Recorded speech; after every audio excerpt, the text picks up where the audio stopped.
بسم اللہ الرحمن الرحیم، السلام علیکم ورحمۃ اللہ وبرکاتہ۔ عابد راجہ چینل کی طرف سے آج میں اپنے دوستوں کو رسول اللہ صلی اللہ علیہ وآلہ وسلم کا ایک فرمان بتاؤں گا۔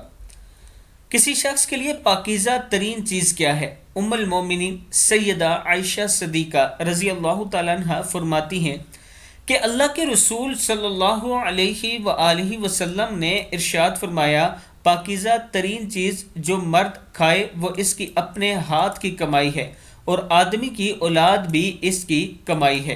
ابن ماجہ میں موجود ہے۔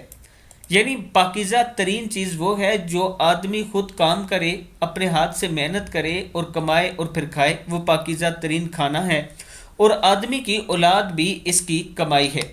میں اللہ تعالیٰ سے دعا کرتا ہوں کہ اللہ تعالیٰ ہم سب کو حلال کھانے کی توفیق عطا فرمائے، اور اللہ تعالیٰ ہم سب کی اولادوں کو اسلام کے مطابق چلنے کی توفیق فرمائے۔ اس ویڈیو کو آپ دوستوں نے آگے ضرور شیئر کرنا ہے۔ السلام علیکم ورحمۃ اللہ وبرکاتہ۔